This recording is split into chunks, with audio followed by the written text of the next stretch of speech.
At the age of 43, Tom retired from his job with a combination of savings and successful investments in the stock market, despite having no money in his pocket on his college graduation day.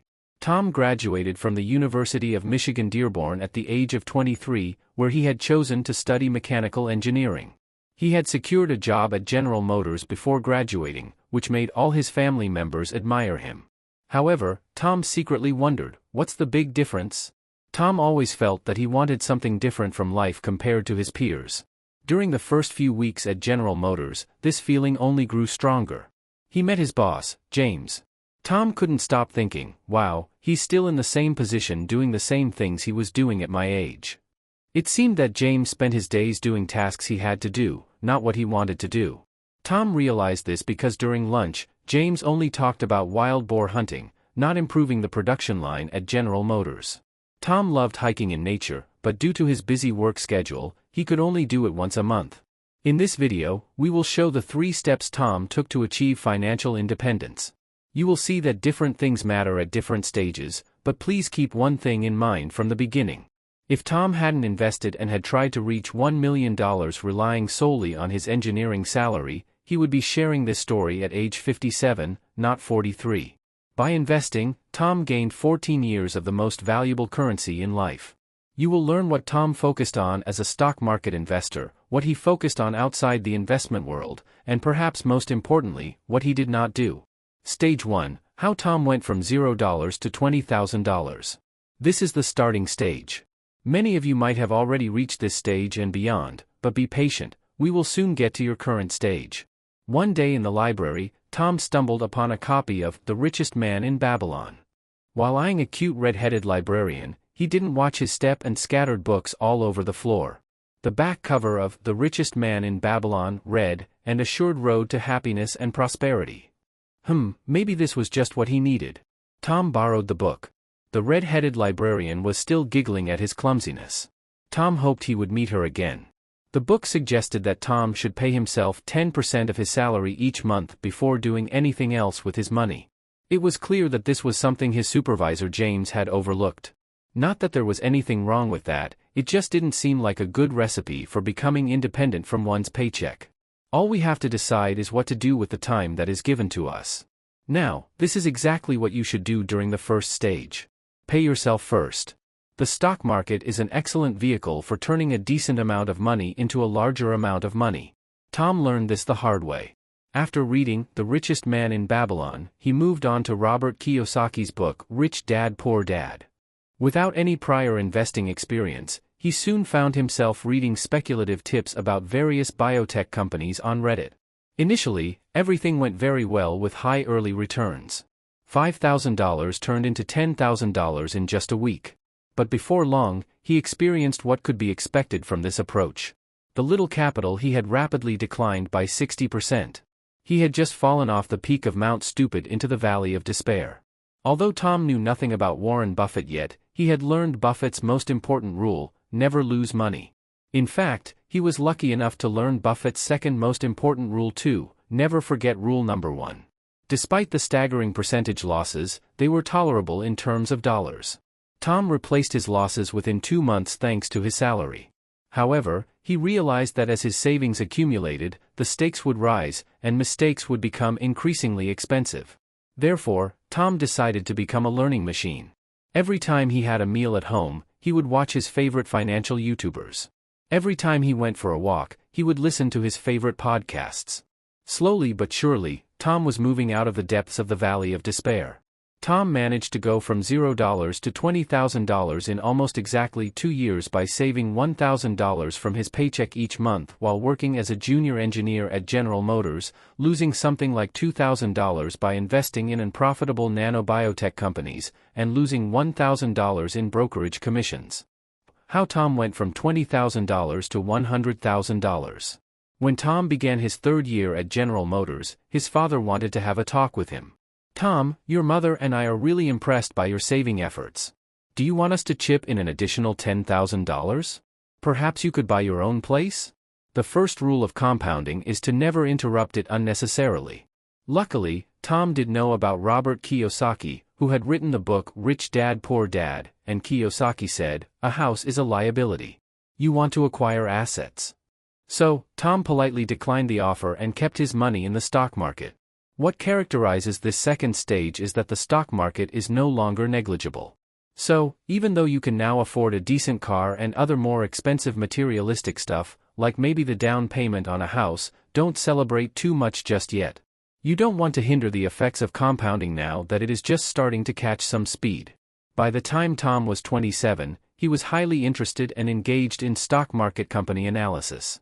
He wasn't trying to make smart or advanced investments. Instead, he waited for small and manageable opportunities, following Warren Buffett's approach. "I don't look to jump over 7-foot bars, I look around for 1-foot bars that I can step over." He realized that making mistakes now would cost more and could set him back months or even years on his path to financial freedom. Tom also continued his educational regimen. One day, he went to the library to pick up a copy of The Most Important Thing by Howard Marks. He saw the red-haired girl again, and as she was arranging books on the lower shelves, he approached her and said, "You are very beautiful." They set a date, and quickly connected with each other. Sarah was organized, while Tom was not so much. When they lived together, things improved. This change helped Tom increase his savings rate. Tom shared his monthly rent with Sarah. At the same time, Tom's responsibilities at General Motors grew. During this period, Tom managed to increase his savings from $1,000 to $1,500 a month. Additionally, with an average stock market return of 10% per year, he reached $100,000 by his 29th birthday. Charlie Munger says, "The first $100,000 is a B*********, but you've got to do it. I don't care what you have to do, if it means walking everywhere and not eating anything that wasn't purchased with a coupon, you find a way to get your hands on $100,000. After that, you can take things a bit easier." Tom was very happy. What he didn't know was that in 2 years, he would lose almost 40% of his assets. Stage 3, how Tom went from $100,000 to $1 million. Now in his 30s, Tom found that while he and Sarah thought about material things, nearly everyone at Tom's workplace was showing off their cars, clothes, and possessions. They showed no signs of frugality. I'm not saying that living an expensive lifestyle is wrong, but make sure you understand the opportunity cost of your decisions. Once you open the gate of your stock market account and let some money out, can you close it again? Don't underestimate the power of habits. Part of Tom wanted to ignore his coworkers' completely luxurious lifestyles and stay true to his goal. Tom reminded himself. "Tom, remember, you don't want to be dependent at 60. Suddenly, an unexpected event happened to Tom. Just before his 31st birthday, the stock market crashed. The S&P 500 dropped more than 50% over the year. This meant that Tom was back to stage 2, as his assets fell below $100,000. However, Tom wasn't upset. He had mentally prepared for this moment. Just keep going, just keep going, just keep going. Fortunately, he was aware of Benjamin Graham. Tom knew that now was not the time to spend, it was the time to pick exceptional companies.